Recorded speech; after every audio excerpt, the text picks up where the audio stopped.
Oh, I love you, baby! Oh, my, give me more seveto.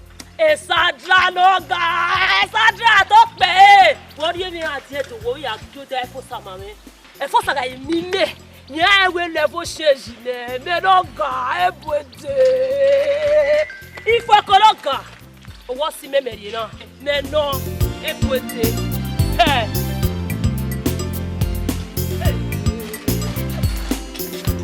Gana. Wa uge. Sawa mose, got you wege sokis.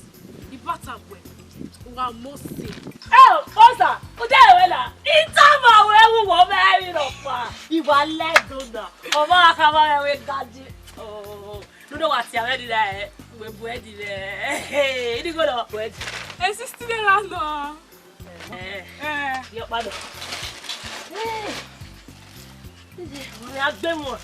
We ko lado, mo re ba gi o wa. Samia. Kyo taro. Correct. Wa mose bi pata we. What's that? Check with the Yahweh. I'm with that. Egoista. Wa mose.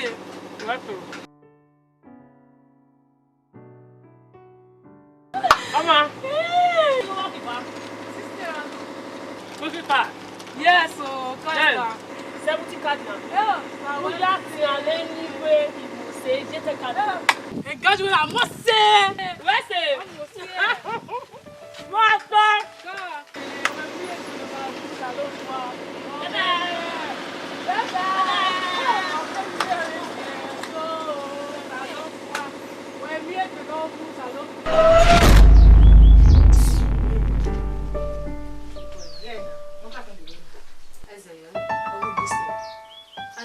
Video call, Jebe.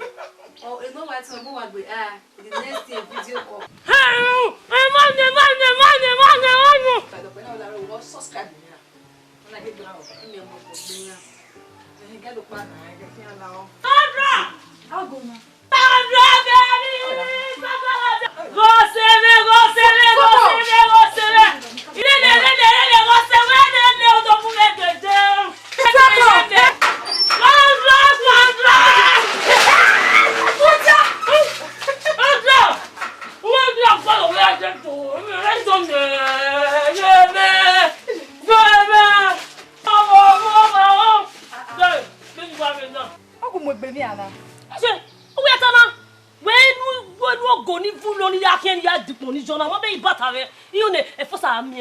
I love you, baby.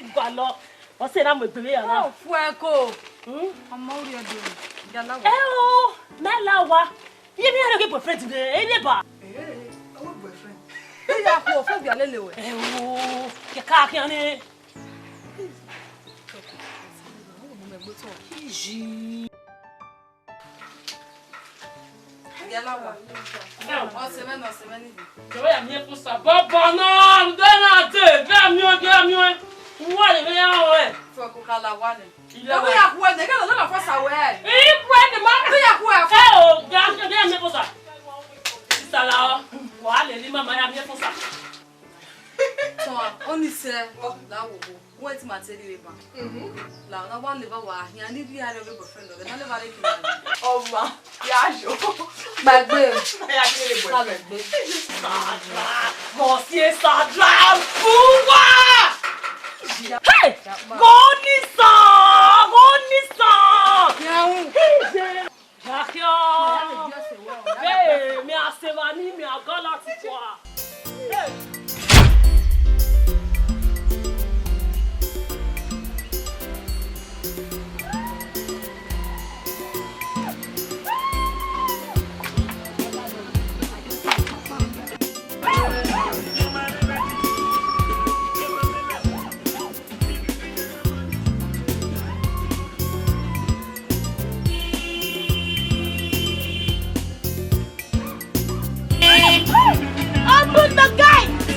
Open the damn gate!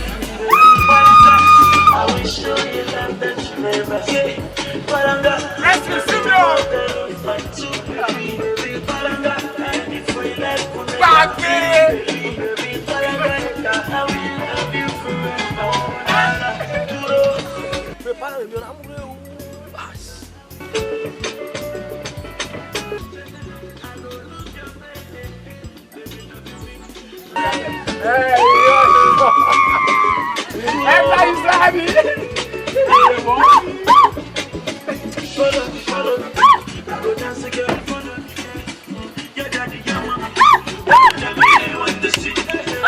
if you be home, I don't look your baby. Baby, love you, touch me. Say you must marry me. You gonna love me. Go.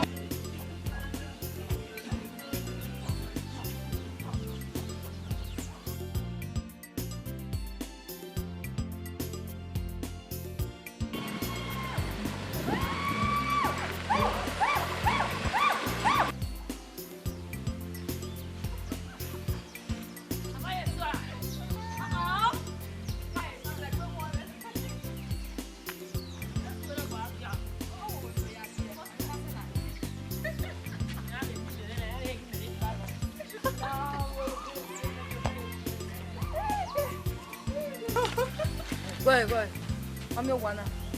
I didn't have some of it or one. Oh, no, here. If I'm your way, some of it gets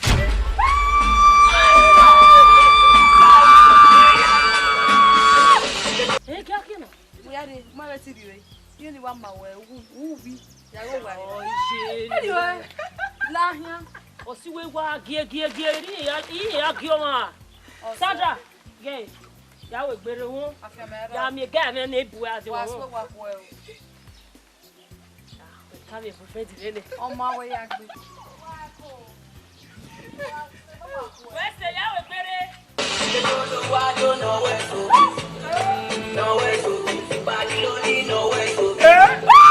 Sandra, wa for no worry o wa by worry o. Bi a se le ana. Ya ni we ma we agbe. Ya we just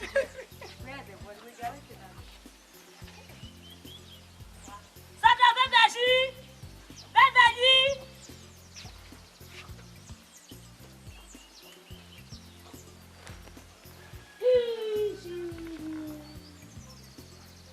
Ijogbe boyfriend ide. Ite. Careful. Ichini.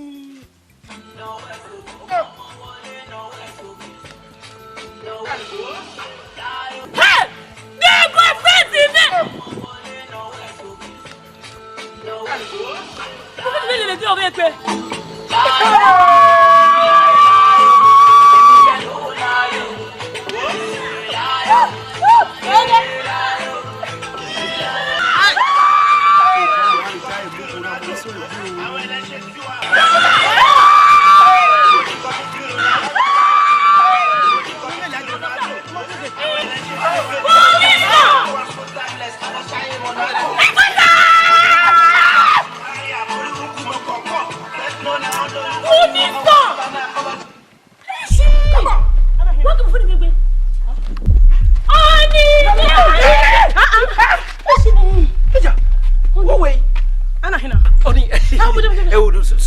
I'm very sorry. What am I?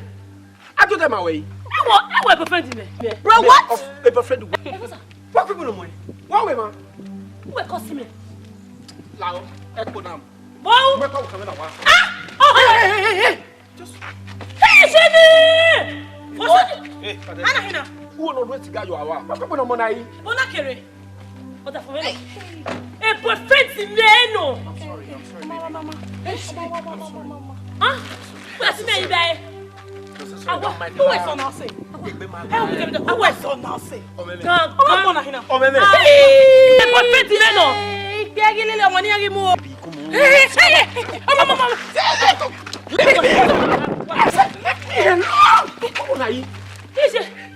Yeah, okay. Get mine, please. I want. Take this woman out. Hey. You irritate me. Ijo. Hey, get back. Please come and take this woman out of this place. Are you serious? Gosh. Babe, I'm very sorry. Let me deal with this girl. If I go, or whatever your name is called, yeah, he might invite you without one now. Come on! I didn't even get to know my address! I just even know him. With him. No, be women or no matter what you want. Get with the address here. Are you not ashamed of yourself? Are you crazy? Are you crazy? We're here. Just smell me, man. Gosh! See, I am not your husband. And I can never be your husband. This is my wife to be. So you better stop calling me your husband. Hey, Ragbaweo, who worry gwe, who don't mula let go le atieto. But I'm your awa. Then me we ya mula di gwe me what like and I don't wait for it or definitely waking up. What? Oh, I'm the name. And I'm a claiming. Hey, you pay for good money. Hey, shut up your mouth. Me, what I like gangan. Efosa. Oh, baby, get on the boots on power. 1 week. You might be your hand. You might be your more than the one. Efosa. Yeah, what? Good one. No, no, no, one. Yeah, come in. Wow. Who's what? No, that's enough. Medicine. Yeah, what? What's it? Yeah, what? Say that. Wow. But don't let me down. But don't feel me. See, I'm going to get my wow. Kobe. Disgrace. Down for walking, okay? Even to know the yard you know. Who know the yard do it? Oh, me we must say that Sandra. Yes, Sandra. All you me auntie. You know the yard you perfect mona keep on mama. Whatever thing that has to do with you and Sandra, I don't fucking care about it. Gay. That's what I'm telling you, idiot. Oh my God, it's a ban. You haven't been a national. You know who you are. You don't want to hear the one live. It's a very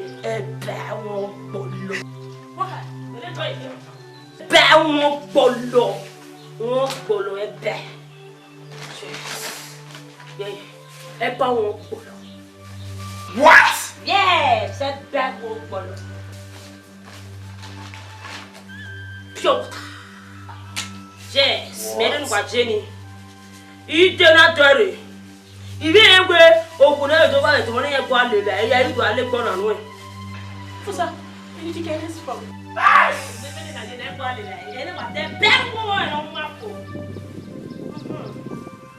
Don't even have a baby. Hey! Baby. I ain't gonna live alone. Yeah. Listen. Don't be back. Tell me all. You just see what you've cost. Gay. What has you so what can me? I don't know what. Me. Oh, Lala. You know when that woman you see there, she's my wife to be. You are not my wife. Don't make me now.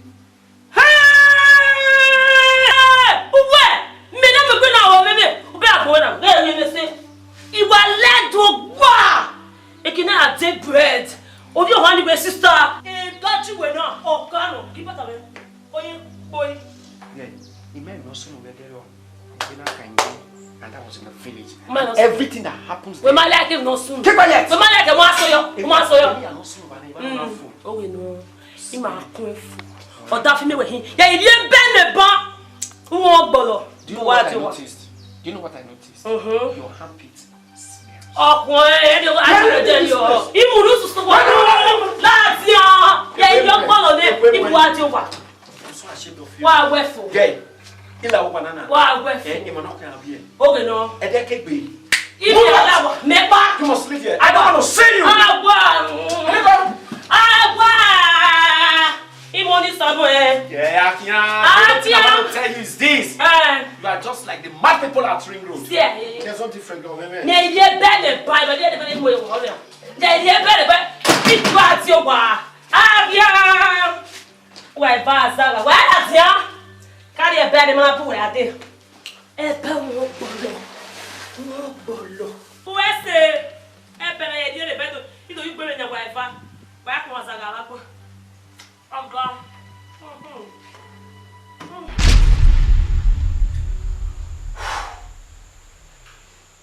Darling, I'm very sorry. I'm very sorry. I'm so sorry.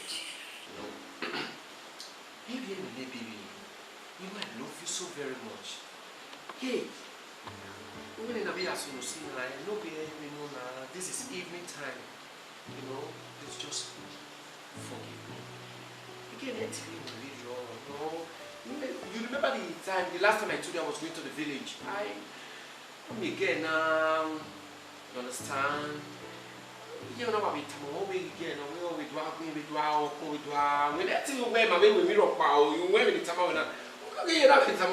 this is the girl I want to give you, my son, as a wife.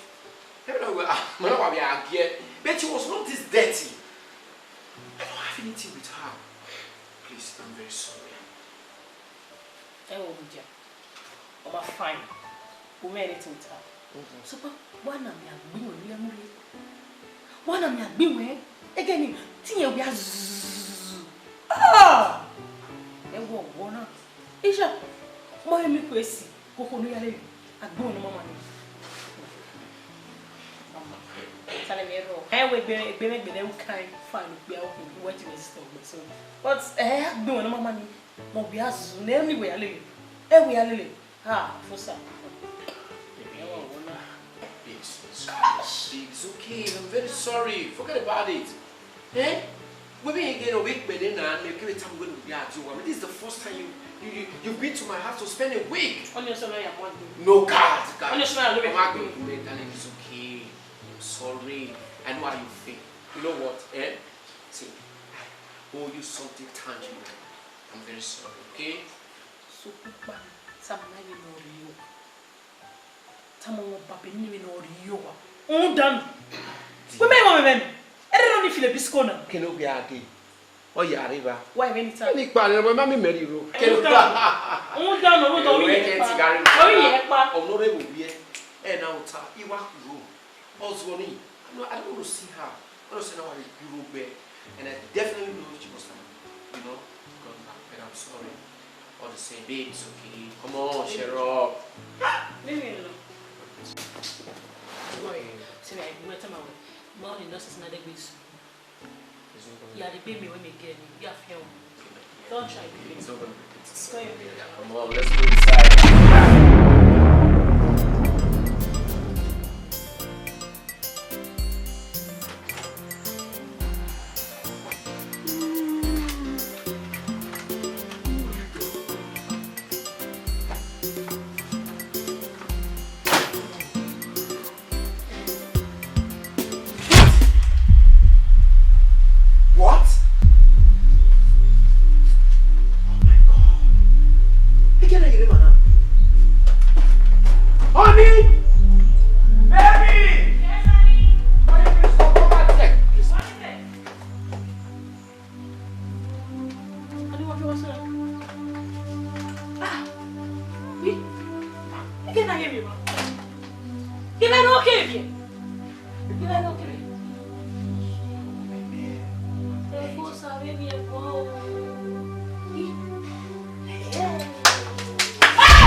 problem?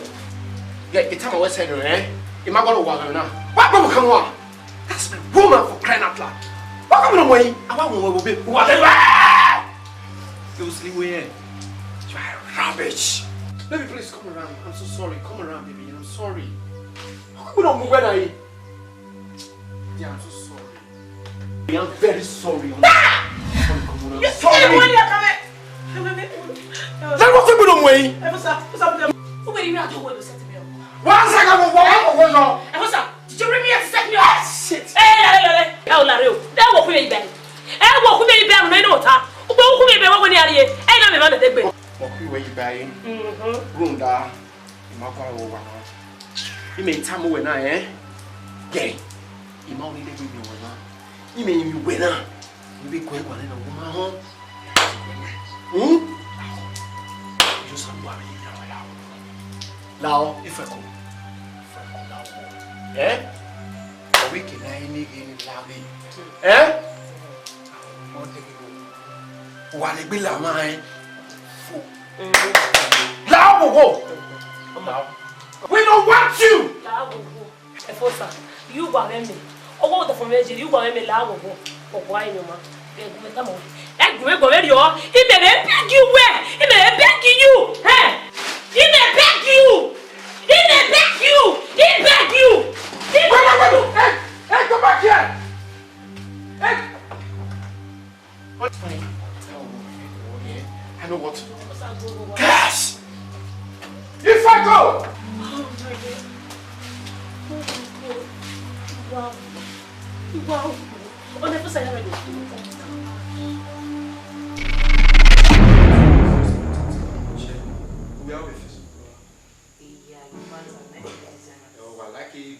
Facebook,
Are you okay? If I go ahead, my way. You don't know what on your door. Where till the rest of your door. Anyway, oh fucking,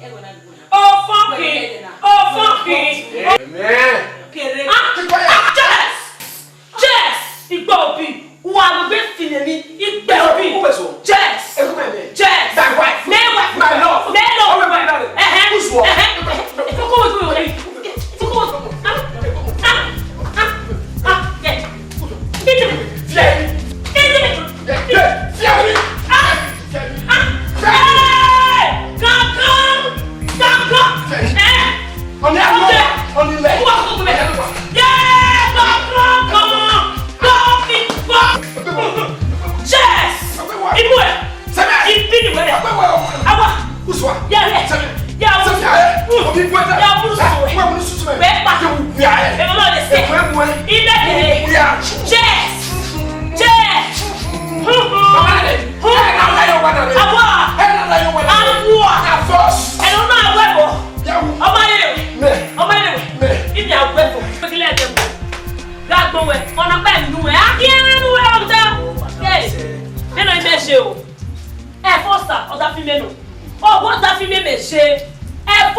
Tem não sei.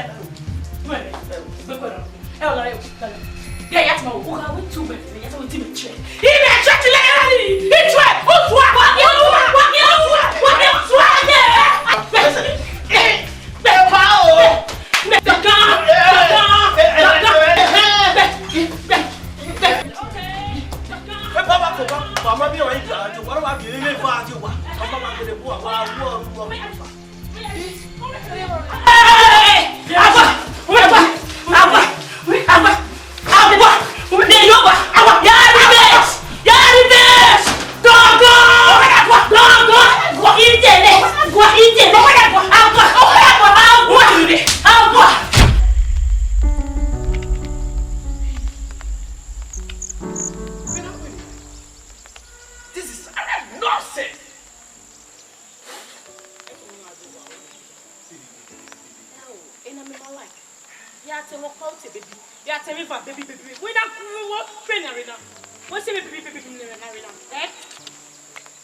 Wait.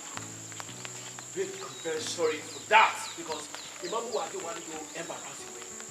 And I cannot take it. And when it gets my hand, I mean, you're not so.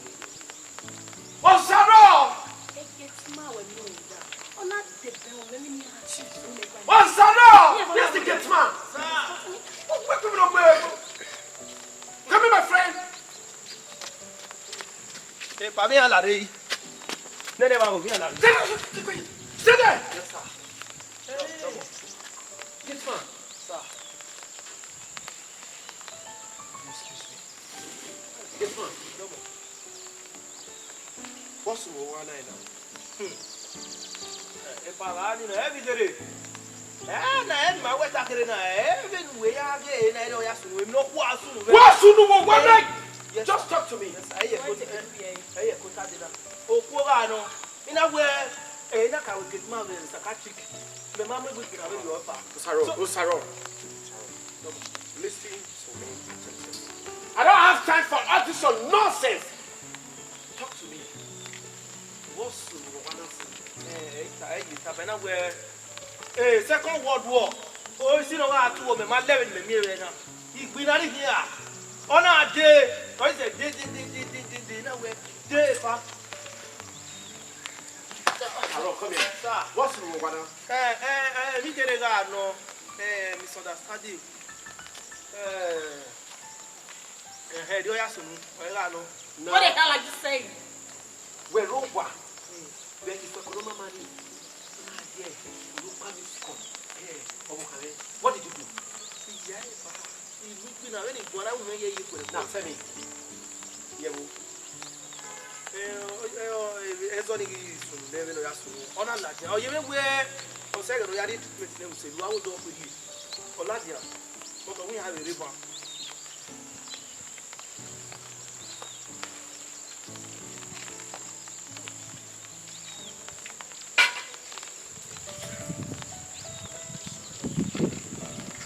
It's okay, Mama. What's this? I have been my tell you what we need to do. God.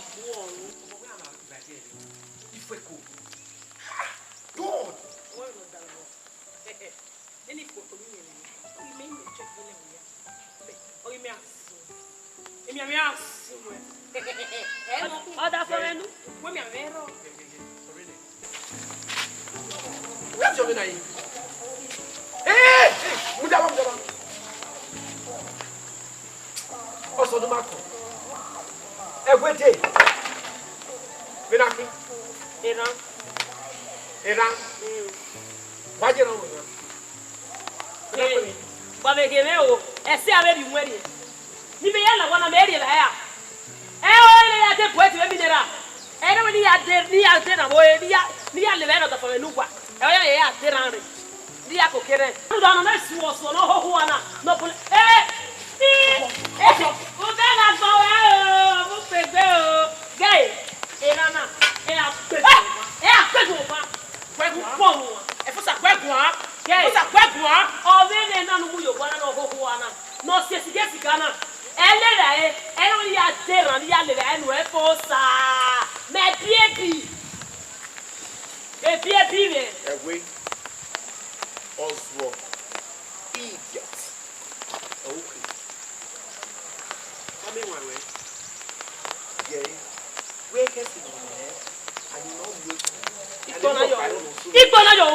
Look at this house.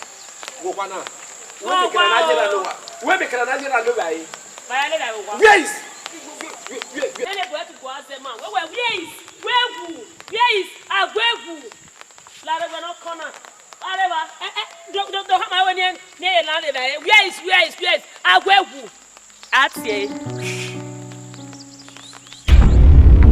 Yeah, this is you.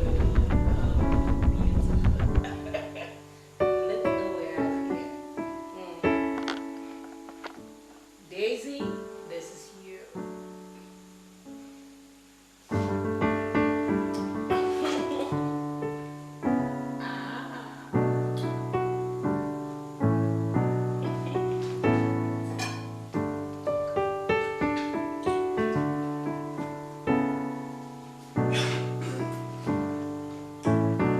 Yeah, hello? Hello? Yes, okay, no problem. Akwe na nami with the business Kakwe, talk about it, it's late. Yeah, the guys have agreed to pay the sum of 3.5. Yeah. No problem, alright, thanks. Baby, come, let's take selfie. Wow. Wow, you good. Oh, now you want to eat the pin? Yeah, you don't have any DP. Yes, so we're going to have to eat the pin. Wait, Oh, DP. yeah, for me. Oh, yeah.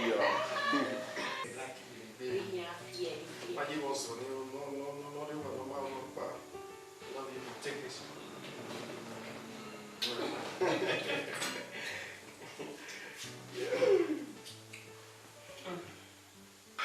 Baby.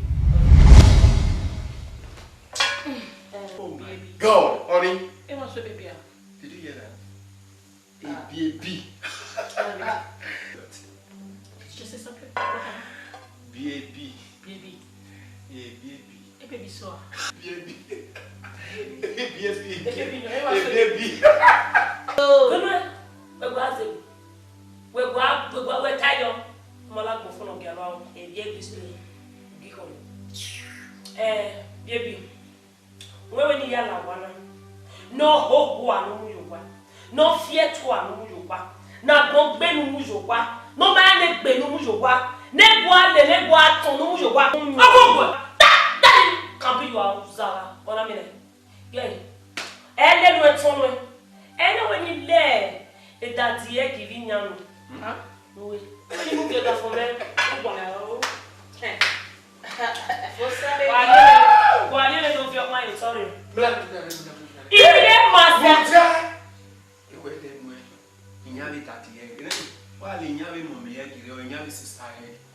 So foolish, so primitive. What's this? Now, we're going to be here now. We're going to go to our saying, you expect me to eat this kind of food? Eh? We're going to we got back here. You look so dirty. We know we are, even now we are. I ain't happy to matter you my mental this. So please, why no one better take this far out this place. I don't eat this kind of death. Go, Papa. Honey, when you reach, beautiful, that's good. Yeah, dear. If I don't come here, I don't want to eat this one. If I call you, You mean there is no food in the kitchen? O matter I don't want to boy. Oma, yeah, we na they are legit your matter. Why we work in the right now? I mean, Lina, honey. How can I eat this kind of food? You can't eat this baby. Wait. Like seriously, you expect me to eat this food? Israel? No, wait, fine. You expect me? You can go povela tia. If you like we Israel, you don't mean anything. Babe, I can't do that.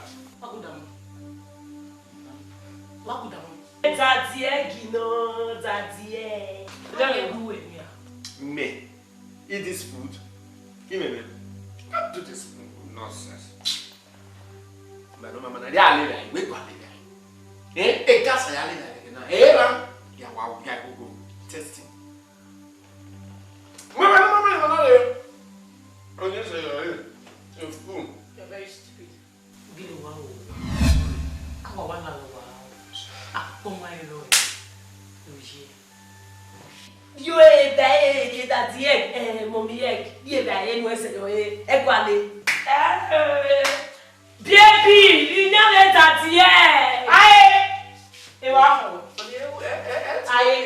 put it at the egg. You are coming over the store. Go back up to do me and that book. I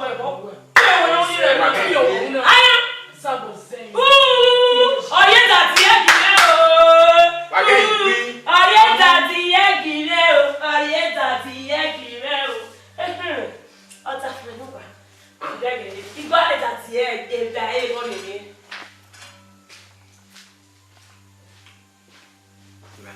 If I don't play with the now, you know we have it now.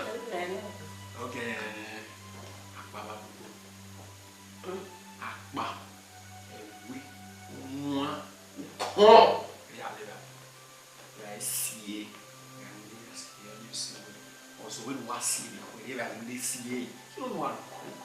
Let's go to that kind of food.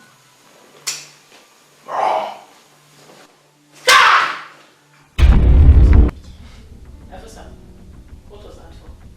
What was the meaning of that? So why you there? Hey, for send water. For someone good evening. Hey, you walk with your. Wait, Jesse, wait! Come on! See, this is becoming too much of you. We're not women, are you? Okay, fine. And we're on a mouth walk. Even if I was hungry and I was actually dying of hunger. It just a moment here. Definitely in that food. If I don't give me that, who told you? Who might test it and who do you? Who do you have enough? That's what the problem. A problem you can't know one. Well, Oma, maybe idiot you want it. Okay, man, don't die up here. Oma, can you ever say? It's a this is really the problem you have. A problem you can't. Forget that thing. Forget that thing. Why problem with what can I? Okay, fine. Let me ask you this question. Is that you're going to be starving me with hunger? Wait. I don't care how we mean. You're going to be starving me with food? Only Lugan. Only one Lugan. I can't fast food. On Lugan. You don't have you want to may ask if yes. One ask him, my ask what. Don't live out of the Polar Apollo. Don't You don't know age. Emmanuel. We ask her. Who's that thing? I want to they ask her 23 years, 24 years. Wow. I ask her for you may first one to the area. Sit yourself. You first one to the home there. Fine. Who are you? Fine. You know I don't like troubles. Fine. But you know soon, man, I will tell you I didn't eat the food. Anyway, I'm sorry. I'm sorry, your boy. Sorry, kill you. Sorry. Kill you.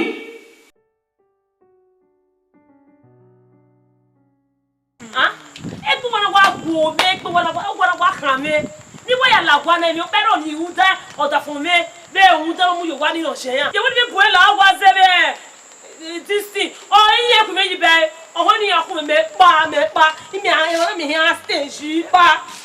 Why you boy on this let pa. So ko pa no iya imi awe bu ni gba odun meze. Ti pe ohun a ibo so aka mi bi egbe. So man na gba eru bi ayo bo gbegbe ba fi e wa se gbe o bi ene inu to bi abo wa. Obero ge panoro ni.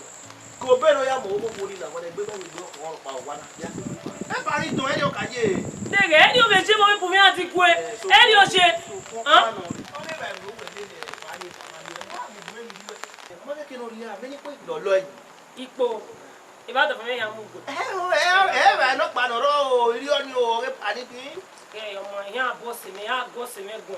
Ya bo se me. O yo de o. Yana muda. What are you? Yana we take it. Yana. Okay. O mais de meu, você. Yeah, vou aqui. Ya lele we. Ya lele we ari wa. Sandra. Sandra lao. O no se na we oni pa yo ware lao. Ọmọ awa Ero wa. Ya le ro gwa. Ye ti e lao. O ga ya me kiso ro. O ga mo si. Ai bo kan lao. Bi bata. Ona mo si so go mi. Igeru, eberu re. Mo yo. Where na? Busi. Owo igberu e. Hey, egusi. O ga ti e. Egusi. Oh, wa se o se ga kan lao. Easy.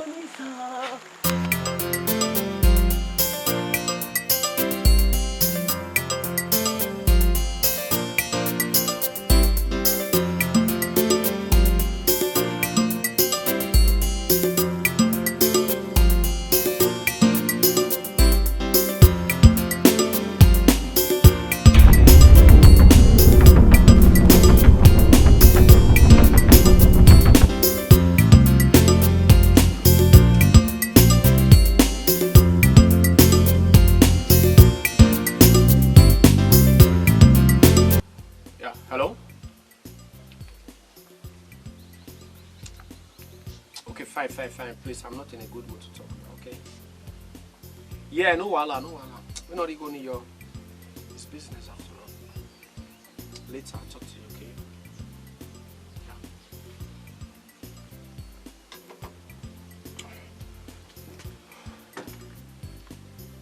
Yeah. Ali, where were we? What's your duty in this house? When you go about here, getting the neutral person, la one no run every Latin. The mere do you when we compared. Maybe you have My disgrace. You are an idiot. A way I will not longer keep quiet, my friend. Yes, sir. Go down on your knees. Listen to me. If not for my late friend who introduced you to me, in your way, a man yard in way, or a man who saw you way. Larry, wait. If I cook like one for good 2 days, I have not seen if I cook. If I knew it, no, that they don't buy my way about one. Me know I go nowhere, me no time now we bow, nowhere. I pay you go yam hospital. Now where the banning, but when I go. Will you talk to me straight, my friend? What's your problem? I'm a station going quite tired from beginning. So may I David it one side, my way you cool any a girl bag only what day or most saying again. Why me what like a woman? Will you keep quiet? Yes, sir. I was I go see Sandra, me have the barrier. I go. Nini girl, way, me up way. I said, me not see I know Lily. Oh, we had the papa now, yet the papa, Emina go, a party. Why we go, worry me where go and no return. Obonigue. The great Obonigue, you are a fool. How old are you? Yeah, I had a year in it. Did you have a year of bucket? A year 2 days. Again, another you worry, you might annoy me. Even the time away, I'm giving you just 1 day. You might not make any in our way. You will regret ever knowing me. Listen to me. You're not getting your single boy. Eh? You're not getting your single. Wow. Abala ni aya lazi. De tin ati area we ati area wo wa na fi we gbe po. We keep quiet. We go back go. Abada o ye ele rofa. We see. So we guys see go near why you work. So wa go rant. Wanna complain. E wo take the rade we no do pa. Okpa na wa tap. E fo sa. Tell me my you no kwala. E da bi ku no mama ni ami no mama ni no le no ani. E o gwala. Hear yourself. Listen to yourself. You're not getting your zigo, massive rock. That guy came to this house. I work for game. Me ya fe no gbe we no fe ya fe yero wani. Me na mokobu me ade wa tilele me konko. Ibo wana fine. Yakba. Eh? When you do your dropping. You are leaving? Yes, I'm leaving this house. Why? For good. Stop it, my friend. Hey. I like better way. When you are you are what's your problem? Sorry. Make it work, make it work. I'm making away. You are staying back here. Keep quiet!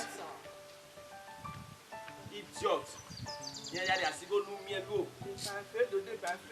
My friend, leave this place. I'm just giving you only 1 day. I'll make sure I sack you. Ewa for some janeo.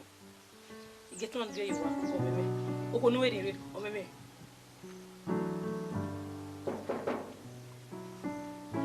Ikpo.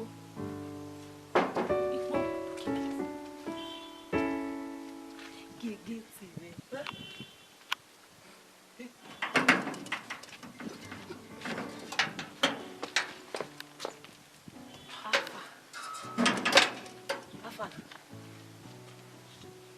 Wow. Anyway, why am I? Anyway, Mosia.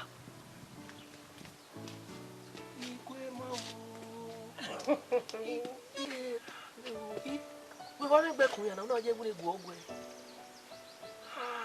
Eh, we are mean here for no way. It's in order. Hey, go. Ibana. Iya boss me o simo o mu me bebe ana e wori ya gbo gbon we boss me we kina ni ya pa ipa water o ga kwa no Ko kere o wi an gbe won ba mai mi o baba mi yasi iya yin ayi wona ya ro wa eno yo wa bu se wa ru we wo gbe wa bi na ya pe de fa ka ya go gun asi o ga bo wa me o re kin malaria o wa ya o o serie bela de o my jigono yeto Elvis change le ase me ba do kwa o de na ya o de tutaza mo so a hey ari ko ari wo e wo do ira me la bia gwa e na kin go waru we o 2000 what do you mean? You mean what be para? Eh, para you me ya pi moto iwe mi ya we company na eri go me. Oh mi o. Water.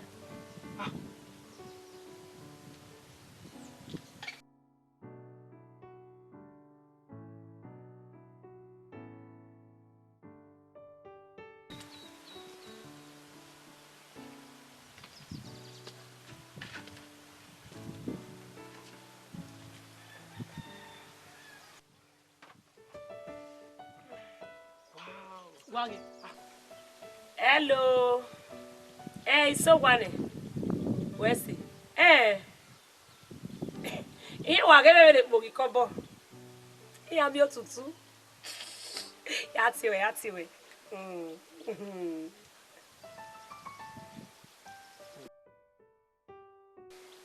Only 1 year. Fuck it. Now look at me. If I call him emotions.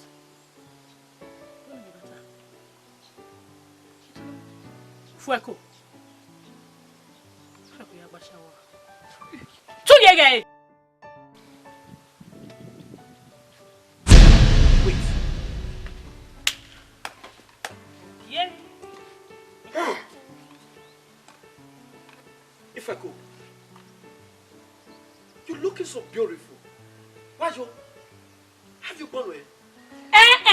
Now what it was say. The bafaro nyame. Uta ni me yaro gugwe na. Inu ba jibo nde. Inu ba le go me yawo to de. Ugwigwia, iyo magbon, obi gweki. No nyok ma ti po so no mo nya ya eku. Na boss ne. Ola te du me. Yes. You have a friend? Yes. Who is that friend? Sandra. Sandra. All right. Okay. Okay, Wariba. I was in a very big problem with my wife here.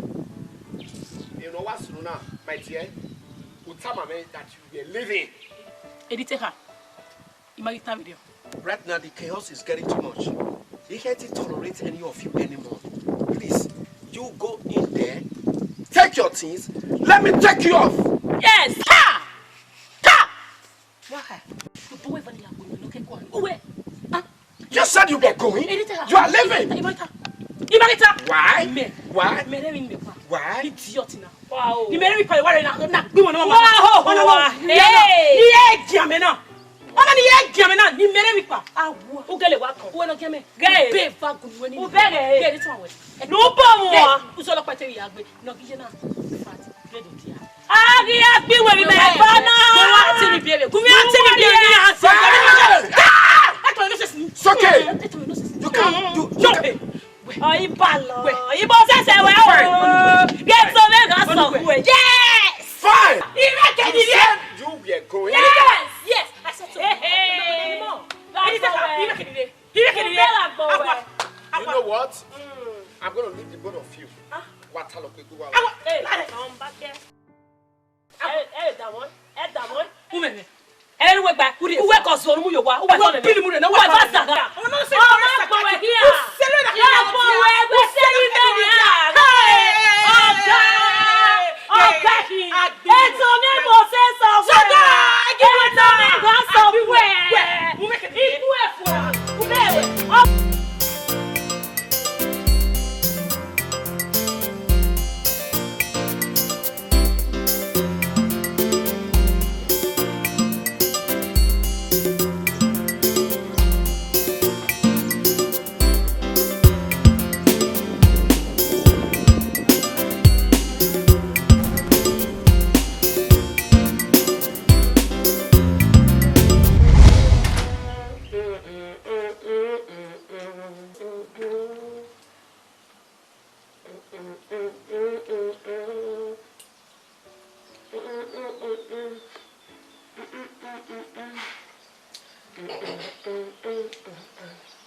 If I could.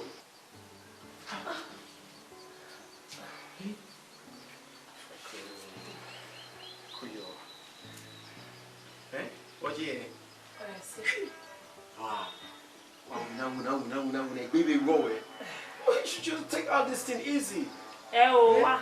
Ene wina ni a. Ipolu wa ne lera ene na we wa gege wa hin bye ke do lera ene. I know you are very good at domestic activities, but when you're part of home, you are my woman. Yeah? We take care easy. Come on, we must say, well, I'm in the morning. Talk for me, baby. I came na be wina no ko ni a. Imu ko na hina. Bo be roto na be na le. You want to do in your way. You know I have offended you severally.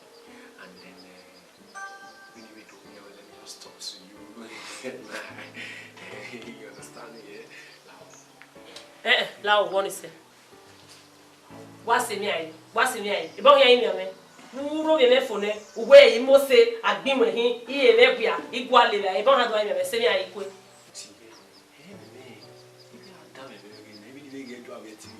No mu jo wa lo.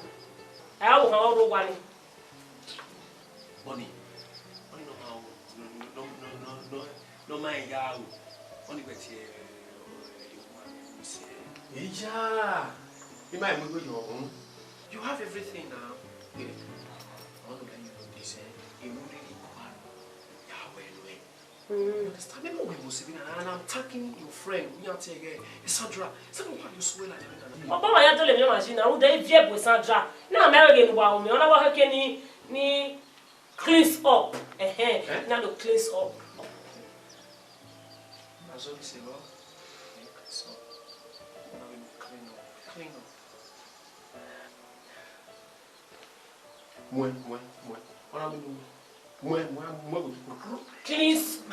Yes, not on you.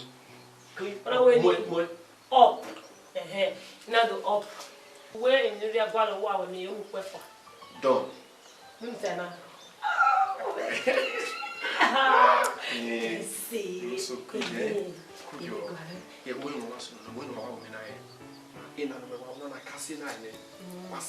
don't want you to work more than this for now.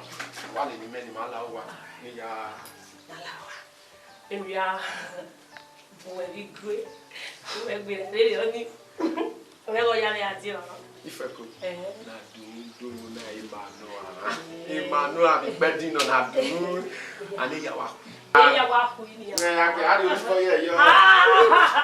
Only for you. Only for fire too. What do you do? Yeah, what be that? So, some of the young women, I hear it. I'm going. Beg it to my body. Can you imagine?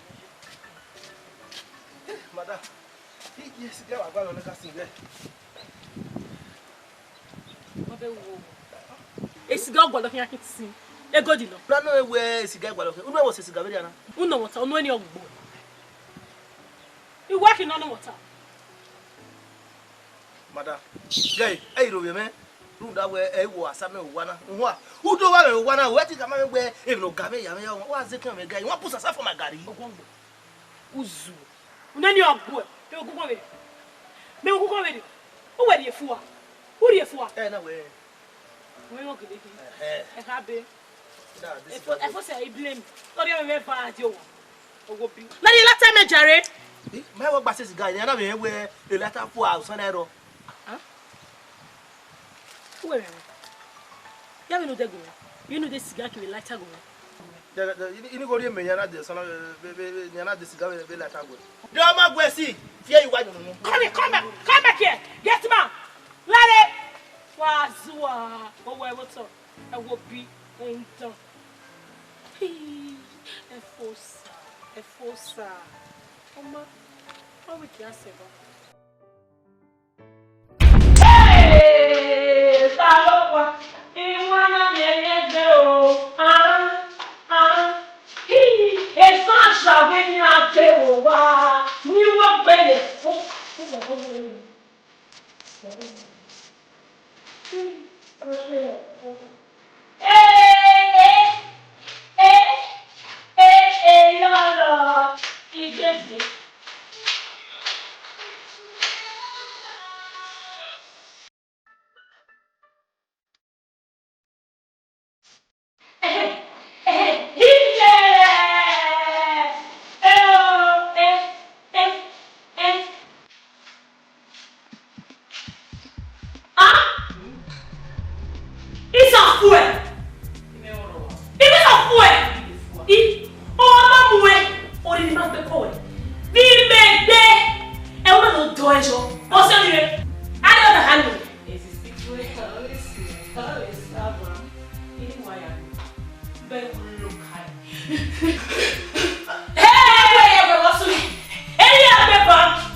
Are vai. Bava. Baba. Me bada la ite gwa le enwini oruwa. Win boy pagba. Mo kama we.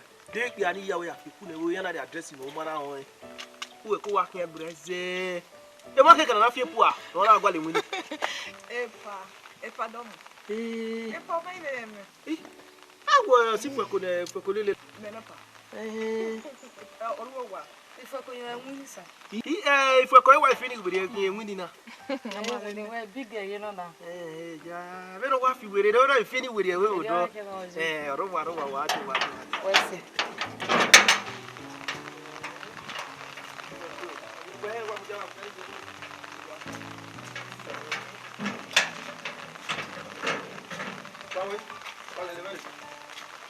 Okay.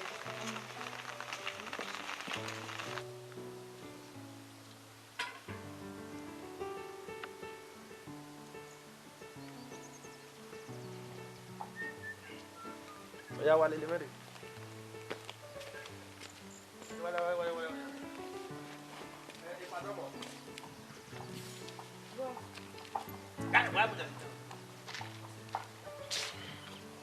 Bros. Bava. Domo. Abana kini. Ya we agbale Winning. In Agbale winning on a via like company mana.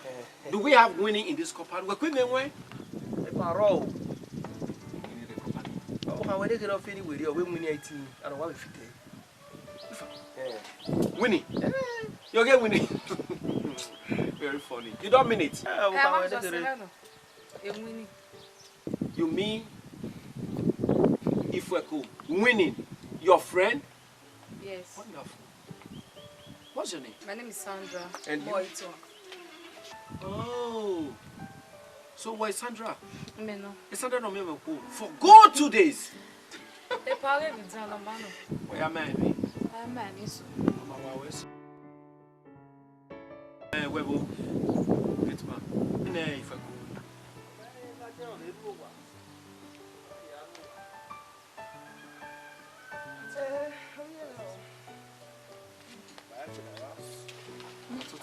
What's it?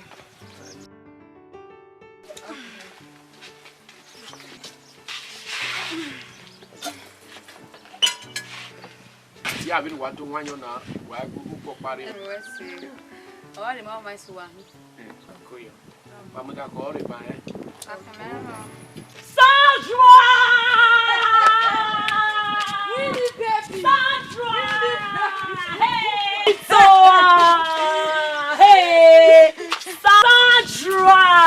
Hey! Sandra! IT! What's that? Hey! Honey, on a CV Sandra. Qu'est-ce que IT? Fine. Mamuda. Where were you? Wagi. I will follow Rochester. Bene.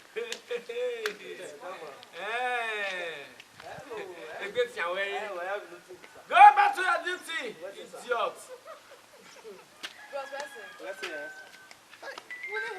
Yeah, baby, Sandra.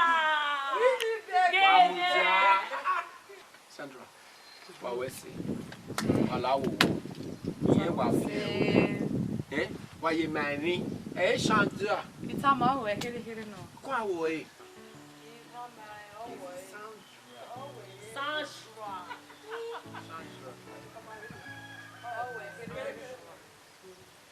Afania.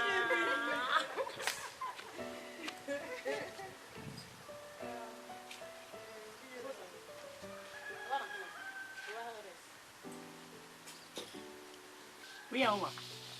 I want to hear. On your Sandra, and then IT for Itoha, and winning. Oh, anyways. Oh, Sandra. Any minute sound familiar. Oh, why is this stick way? Why again you have this stick way? I will fear you. Uzaga no chest. To pay for good. Uzaga. Who me? Ala, Who's what? Where the signal? It's okay. Shut up! What pistols? Alright. Ini ajo aba bana ya.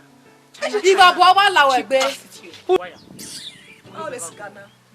Hey, when I was 200 naira. Where in your with a second? That's how I come. When you are open. And you go abo ya lawo egbe. Iwa West Africa. Why you try to? Just say, even you walk where?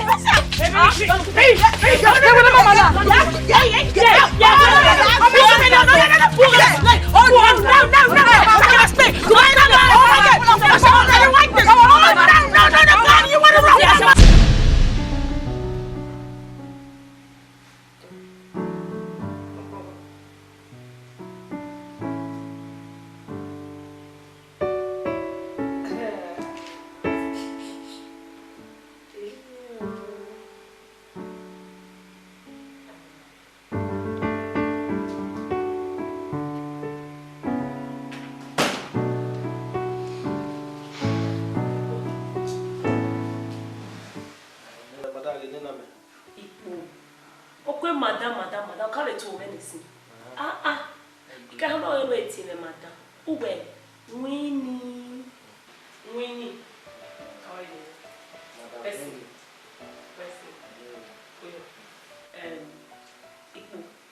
When the cabo, when you wake cabo. What's in me where he? Madam, see.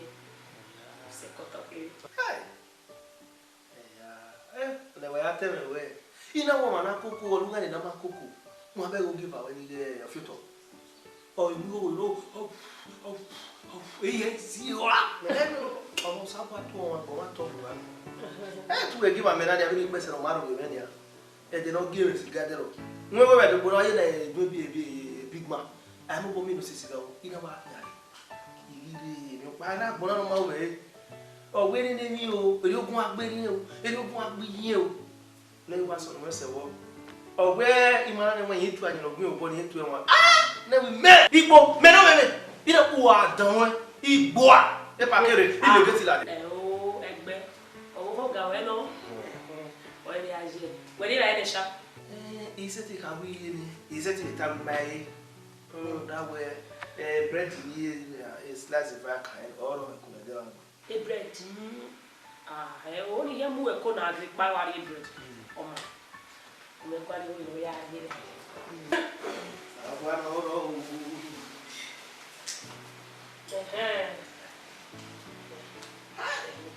Dia ni Uwesi o. Isso aí pelo. Só ya dele aí o poliapo. Onya be ni ha. Mi awa ari across ni ari be oyi sato. Ide ni ari get wesi. Wesi mata. Wesi. Ipo. Awu ndara go afeto no. Afeto e wo feto egbo. Bon, why you you better da o ki ona. Ojo mare de ngo. Yo go for one.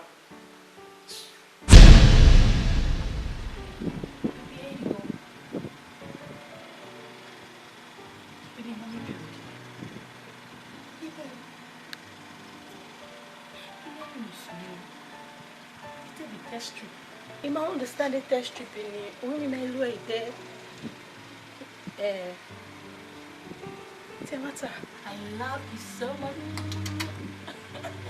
When you gonna have oh, baby, where's that? You know, you're sitting at you with my desire.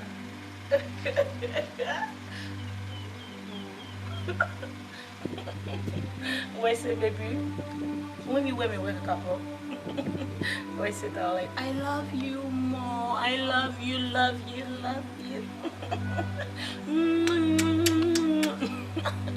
I love you, baby. May I see any not you my desire? I love you, baby. I love you so much.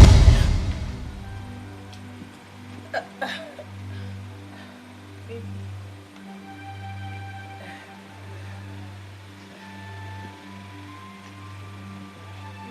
Daisy. Sir? What do we say? So you are a shit. Daisy. And you are not I hate you.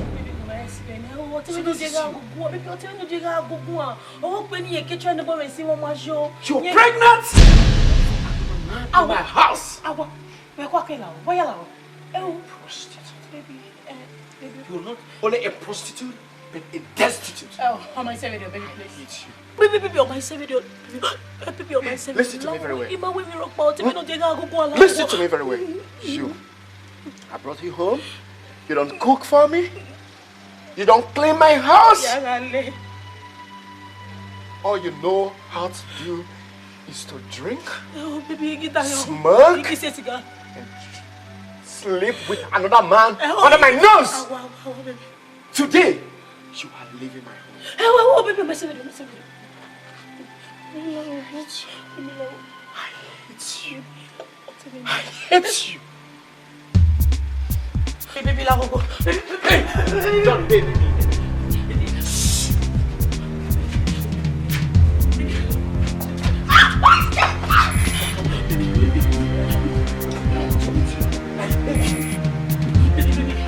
Facebook.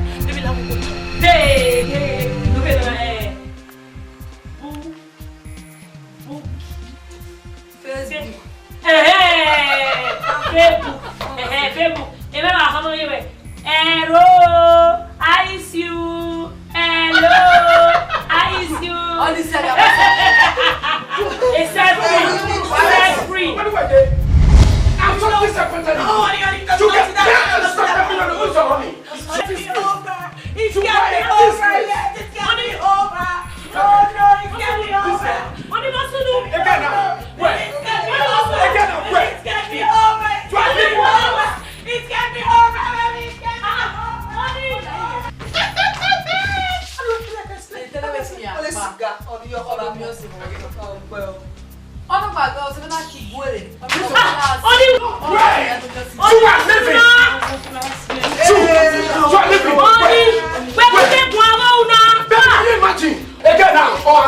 She's pregnant for another man. Under my nose, under my roof.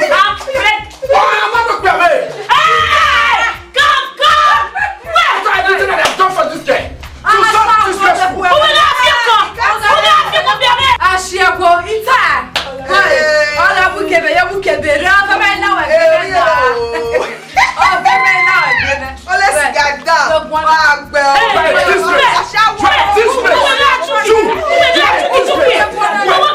Everything I've done for you. Where is the get man? Where is the get man? Okona. I said, Kavano. You know when you make Kalekawa.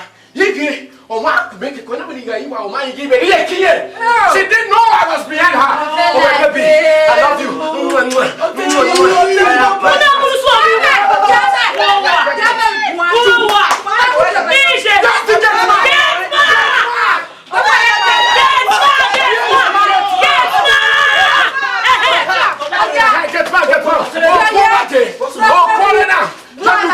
Look at this girl. She's having one swap. It's a man now. Okona. Oh, I'm not away. You are one. Nine. Who was my pocket? You know what? What did you do? How do you feel?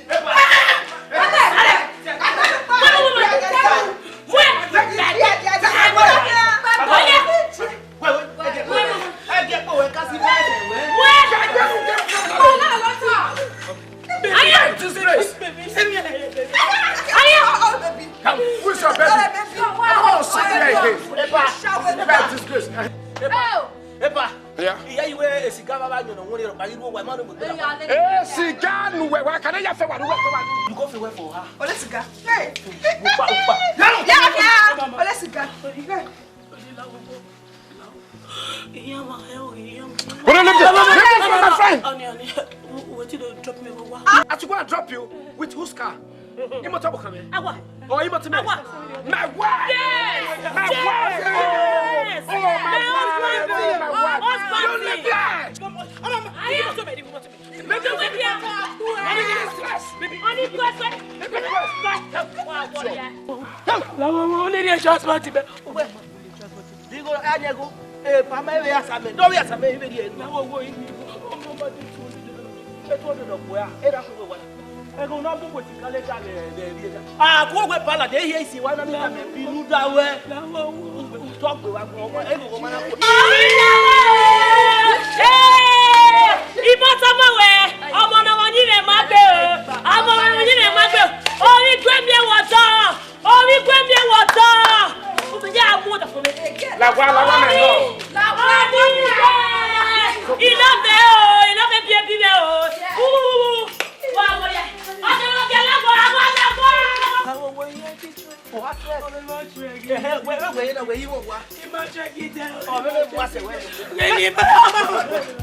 Conta for me, conta.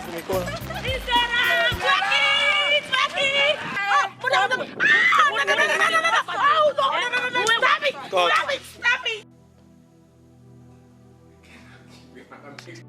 Go back home. Oh. No, mature actors, look at them. Oh. Hello. It's a wrap. Yeah, it's a wrap on this movie. Ovbigue. Yeah, thank you so very much. We're saying, we've just started up with another one called Ovbigue. Yeah, the villager. I hope you guys are enjoying yourselves with this movie. And if you've not watched it, maybe you're just seeing this clip on YouTube. You gotta look for a movie titled Ovbigue. It's a very nice one. Featuring our big superstar Ebony Opasuyi, Maris, Yamu, Greg, and my humble self with some goodies. We got some good chicks. We got some good talks in this movie. We got Angela in the hosa. We got IZ, aka the Calabar girl. The Calabar girl. And we got some other good persons in the group. And the man behind the camera, Presley, Something Presley, Yabo, yeah, thank you very much. I hope you guys really enjoy this job. Right here. Please. To all our fans out there, to our subscribers, keep watching Owen Art TV and subscribing. And we promise keep loving us. Watching great movies. Yes, we'll be doing nothing but great stuff. Yeah. This is the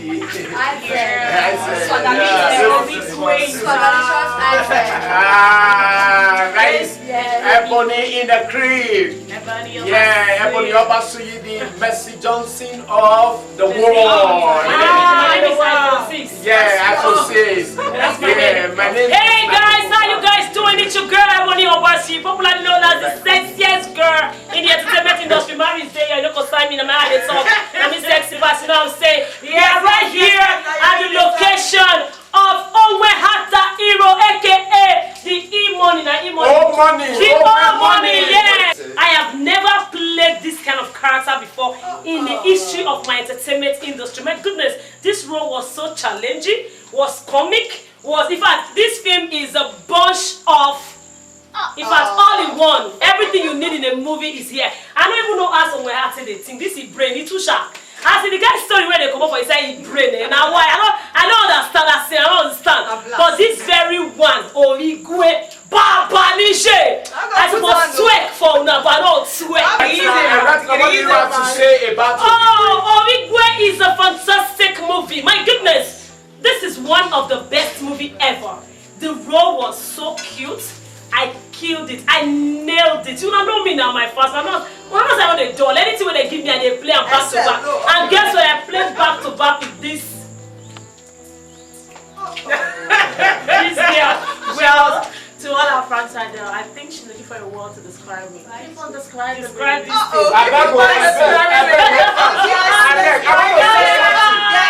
My father, I want to say something, please. When I say this thing, so now cigar. Now they smoke. I don't smoke. I'm never movie. Yeah. You see my sister? I'm not everywhere. I will be going. They will not say Ovbigue now, but I'm playing the Ovbigue like crazy. That's Angela, the girl that introduced me to the Okpori. You should make that. You should make that. Oh, this Sandra.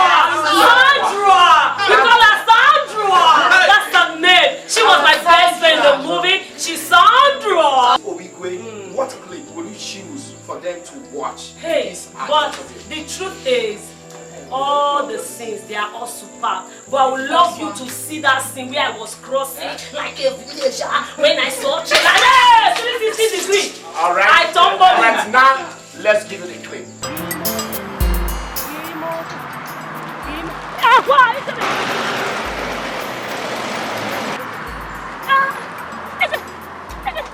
Just watch a clip of Ovbigue where she was crossing the road. I hope you like it. And now, let's go to you, Nosayaba. Well, the clip I enjoyed most, though all the things were superb, but the clip I enjoyed most was the end bit.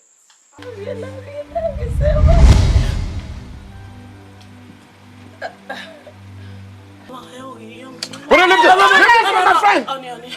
What you drop me over? I should go and drop you with whose car?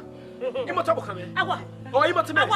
My wife! Yes! My wife! Yes! Oh, my wife!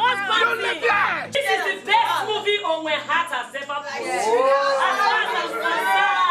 I'm giving it to Ovbigue. Don't stop watching on my heart TV.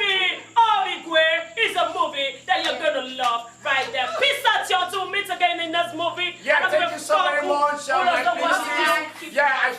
got Icy here. She's my good actress. She can talk for Africa. Oh, hey, that's nice. And my brother, Mr. Greg. Hey, Robbie, man. That way, was something one. Who do I want? What is a man where if no Gabe, what's the kind of guy? You want to put us for my daddy? Now, the last time I jarred. My work passes guy, and I where the letter for our son.